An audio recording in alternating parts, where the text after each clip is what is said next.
Let me tell you something most people won't tell you. Silence is loud, silence talks.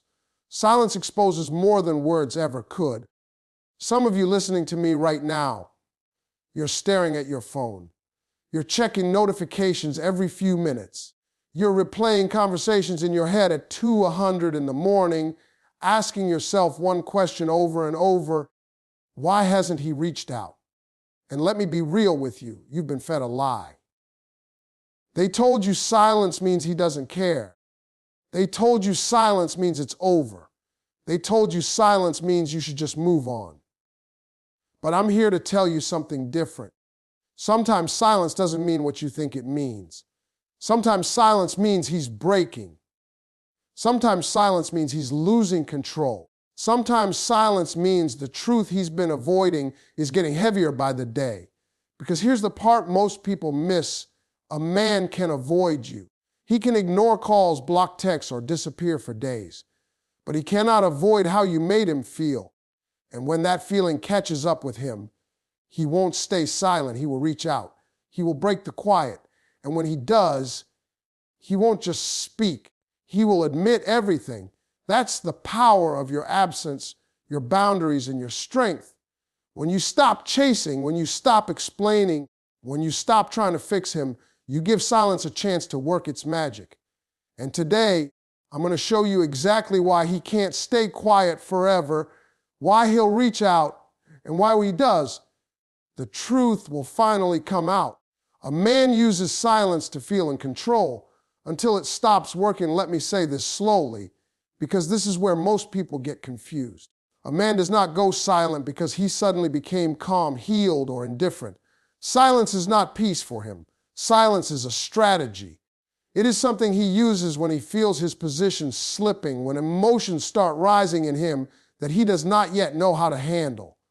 For many men, control is safety. If he feels emotionally exposed, unsure, or vulnerable, his instinct is not to talk it out. His instinct is to shut down. Silence becomes the wall he hides behind, the shield that makes him feel like he still has the upper hand. When communication gets too real, when feelings are being discussed, when accountability is required, silence gives him breathing room. It allows him to avoid confrontation, avoid responsibility, and avoid admitting how deeply he is affected. In his mind, as long as he is not speaking, he is not losing. As long as he is not explaining himself, he is not vulnerable. As long as he is not responding, he believes he is in control of the situation. And in the beginning, silence works. It creates uncertainty. It makes the other person anxious. It forces them to overthink, to replay conversations, to question their worth. That reaction feeds his sense of control. But here's what he does not realize at first.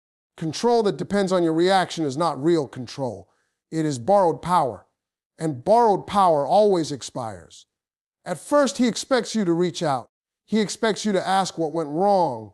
He expects you to explain yourself again, to soften the moment, to make it easier for him to stay comfortable. Silence only feels powerful when someone is waiting on the other end. Silence only feels effective when someone is emotionally invested enough to chase clarity. So when he pulls back, he is watching. He is measuring your response. He is paying attention to whether you panic, whether you try harder, whether you lower your standards just to keep the connection alive. But something shifts the moment you stop reacting. When days pass and you do not chase, the silence changes its meaning. What once felt like control starts feeling like distance. What once felt like protection starts feeling like isolation. He begins to notice the absence more than he expected to. The quiet no longer feels like power, it feels empty. And that is when his mind starts working against him. The same silence he used to avoid emotion now gives him nothing but time to think. He starts replaying moments he dismissed, conversations he avoided, things he should have said but did not. Silence removes distractions, and without distractions, truth gets louder. He begins to realize that you are not just filling space in his life. You were adding stability, warmth, and emotional grounding, and now, without your presence, his sense of control begins to crumble. The reason silence eventually stops working is because emotions do not disappear just because they are ignored. They compound, they build pressure, and pressure always looks for a release. What he thought was emotional strength reveals itself as emotional avoidance. He feels unsettled, irritable, restless. He checks his phone more than he wants to admit. He rereads old messages. He wonders why the silence feels heavier than he expected. This is the moment when silence turns against him. Control loses its grip when there is no one left to control. The moment you stop reacting emotionally, the dynamic flips. He is no longer managing the situation. He is sitting inside it. And now he is the one feeling uncertain. Now he is the one questioning. Now he is the one wondering if he waited too long. That is when silence no longer protects him, it exposes him. It forces him to confront feelings he tried to bury. It makes him face the possibility that you might be moving on, healing, or finding peace without him. And that realization shakes him more than any argument ever could. Because a woman who stops reacting is a woman who is no longer available for emotional games. This is where silence reaches its limit. It cannot coexist with indifference. Once you detach emotionally, silence loses its power. And that is when he feels the urge to break it. Not because he suddenly became brave, but because the control he thought he had is gone. He reaches out because staying silent now costs him more than speaking ever did. Silence was never about strength. It was about fear disguised as control. And fear can only stay hidden for so long. When silence stops working, truth begins to surface. And once truth rises, it demands to be heard. He thinks about you more when you're quiet than when you're talking. This is one of the hardest truths to accept, especially if you are someone who loves deeply and communicates honestly. You are taught that speaking up keeps connection alive, that explaining yourself will bring clarity, that expressing your feelings will make someone understand your value. But the reality is, for many men, constant communication does not deepen reflection, it delays it. When you are always present, always explaining, always available, he does not have space to feel the weight of you. He experiences you in real time, but he does not process you. Men process emotions differently. They do not sit with feelings while they are happening. They feel them later, in silence, in absence, in moments when nothing is distracting them. When you were talking, when you were trying to fix things, when you were checking in, he did not have to think. The emotional work was being done for him. Your voice filled the space where reflection should have lived. Your efforts softened the impact of your presence. And because of that, he never fully felt what it meant to lose you.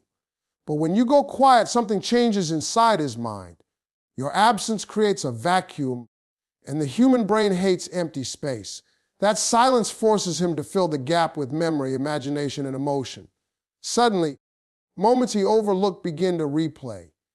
The way you listened, the way you showed up, the way you made him feel understood without him having to explain himself. These memories do not surface when you are still there. They surface when you are gone. When you stop talking, he loses access to your energy. And energy is what people miss, not words. He starts noticing the quiet places where your presence used to live. The pause before sleep feels longer. Certain songs feel heavier. Certain places feel incomplete. And without realizing it, his thoughts begin to circle back to you. Not because you demanded attention, but because your absence demanded reflection. Silence makes the mind curious. It invites questions that talking cannot. When you were explaining yourself, the focus was on the conversation. When you go quiet, the focus turns inward. He starts asking himself things he avoided before. Why does this feel unfinished? Why do I keep thinking about her? Why does this silence bother me more than I expected?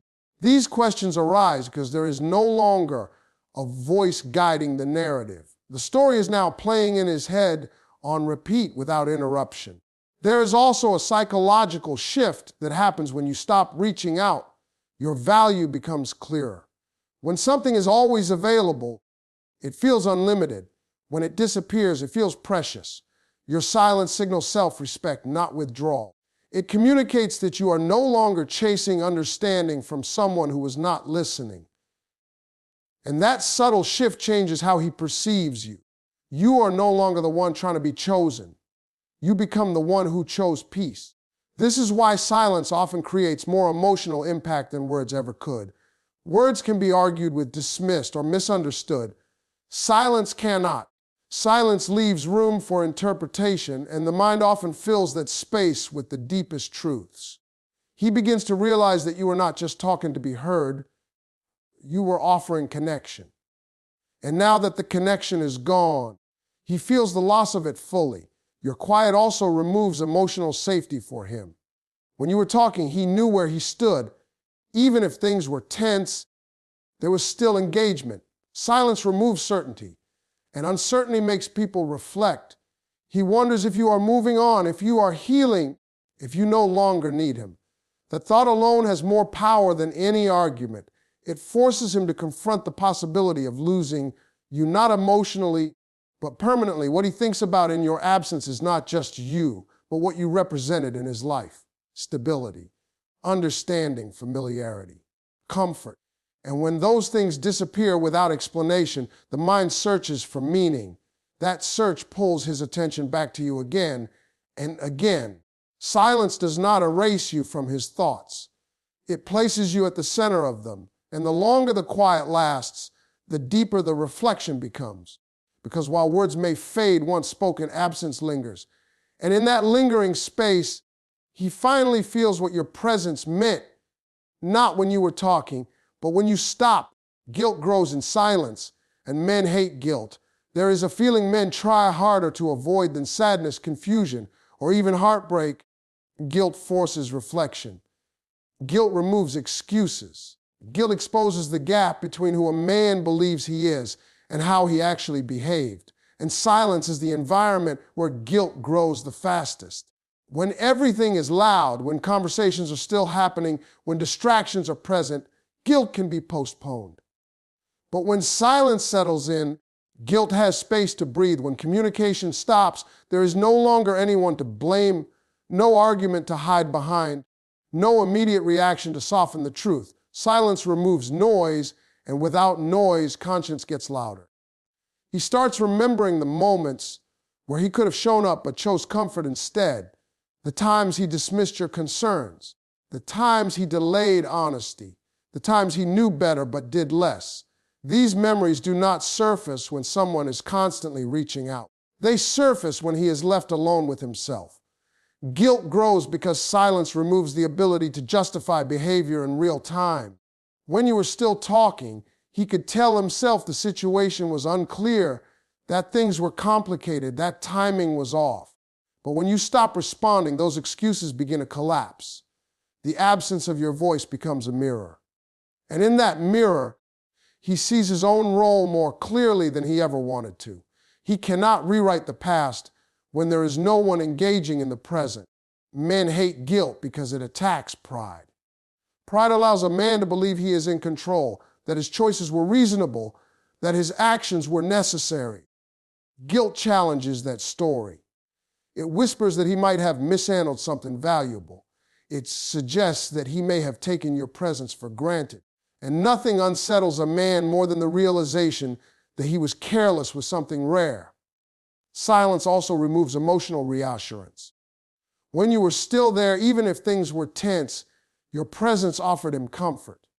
Your engagement meant he was still relevant. Silence removes that safety net. He no longer knows how you feel, and that uncertainty amplifies guilt. He wonders if you are hurt, if you are disappointed, if you have already let go. And because he cannot access your emotions anymore, his imagination fills in the gaps, often with regret. Guilt intensifies because it is tied to loss. It is not just about what he did wrong, but about what he might be losing because of it. He begins to connect his actions with consequences. He starts to see that silence is not punishment, but distance created by his choices. And that understanding weighs on him. He realizes that you did not disappear to manipulate him. You disappeared to protect yourself. That realization hits deeper than anger ever could. Another reason guilt grows in silence because men are not taught to process emotions openly. They are taught to suppress, delay, and distract. But silence removes distractions. Late at night, in quiet rooms during moments of stillness, the mind replays unresolved experiences. He begins to feel the emotional residue of what was left unsaid. He remembers how you looked when you were tired of explaining yourself. He remembers the shift in your energy before you pulled away. These memories surface not to torment him, but to inform him, and information without defense becomes guilt. He hates this feeling because guilt demands action. It does not allow him to stay passive forever. It creates an internal pressure that builds over time. He may try to distract himself, to stay busy, to avoid thinking about it, but guilt is patient, it waits. And eventually, it reaches a point where staying silent feels heavier than speaking up. The longer the silence lasts, the more the guilt compounds, until it becomes uncomfortable enough to force a response. This is why many men eventually reach out with unexpected honesty. Not because they suddenly became emotionally fluent, but because guilt finally outweighed pride. Silence stripped away the excuses and left only truth. And truth is difficult to sit with when it involves regret. Guilt does not mean weakness, it means awareness, and silence is what brings awareness to the surface. When a man finally feels the full weight of what he risked losing, guilt stops being something he can ignore. It becomes something he has to confront. And confrontation often begins with a message, a call, or a confession, not to erase the past, but to relieve the pressure that silence allowed to grow. The moment you stop needing answers, he needs to confess. There is a powerful shift that happens the moment you stop needing answers from someone who once held emotional power over you. Needing answers keeps you emotionally available. It keeps you reaching, hoping, and waiting. It keeps the other person in a position where they still feel needed, still feel relevant, still feel in control of the narrative. When you are searching for clarity, you are unintentionally giving them leverage. And many men feel that leverage, even if they cannot explain it. They sense that as long as you need understanding from them, they still occupy an important emotional position in your life. But the moment you stop needing answers, the dynamic changes completely. Your silence no longer sounds like confusion, it sounds like resolve. It is no longer filled with questions, it is filled with boundaries. And that shift is deeply unsettling for a man who was comfortable being the one who withheld clarity. When you stop asking why, when you stop requesting explanations, when you stop needing reassurance, he loses his advantage. He no longer gets to decide when the truth is shared. He no longer controls the pace of emotional exchange. What replaces your need for answers is self-trust. You begin to realize that understanding someone's behavior does not require their permission. Their actions already told the story. Their silence already gave you information. And when you arrive at that realization, your energy changes. You are no longer emotionally leaning toward them. You are standing on your own emotional ground.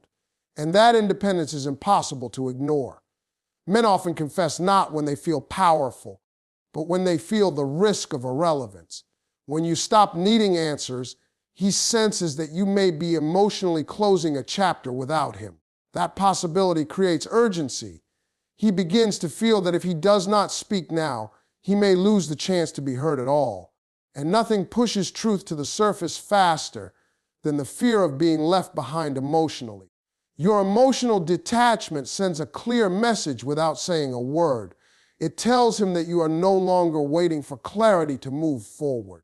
It tells him that you are capable of finding peace without his explanations. And that realization triggers something inside him. He begins to question whether he waited too long, whether his silence created permanent distance, whether his hesitation cost him a place in your life. These questions build pressure, and pressure demands release. The need to confess does not come from confidence. It comes from internal discomfort. When you were seeking answers, he could remain passive. Your questions gave him time. Your emotional availability gave him room to delay. But once that availability disappears, he feels the weight of unresolved truth. He knows there are things left unsaid, And now he feels responsible for the gap between what was felt and what was expressed. That responsibility is uncomfortable, especially when he realizes you are no longer asking him to carry it. Confession becomes a way to reclaim significance. By admitting what he avoided, he attempts to re-enter the emotional space he feels slipping away. He wants to be understood before he becomes irrelevant. He wants to explain himself before you fully detach. And while his confession may sound like courage, it is often driven by the awareness that the window to speak is closing. There is also a deeper layer to this shift. When you stop needing answers, you remove emotional pressure from yourself, but you place it on him. You no longer carry the burden of unfinished conversations. He does. The emotional weight transfers. And now he is the one sitting with unanswered questions, not about the relationship, but about himself. He begins to ask why he stayed silent, why he avoided honesty, why he assumed you would always wait. These questions are harder to ignore than anything you ever asked him. The irony is that the clarity you once begged for often arrives only after you no longer need it. When you stop chasing explanations, you create the space for truth to surface naturally. And when it does, it often comes unfiltered. Confessions emerge because silence has become too heavy for him to carry alone. This is why detachment is not manipulation. It is self-preservation. You are not withholding to provoke a response. You are releasing yourself from emotional dependency. And that release changes everything. It shifts the balance of power, not through control, but through acceptance. The moment you stop needing answers is the moment you reclaim your emotional authority.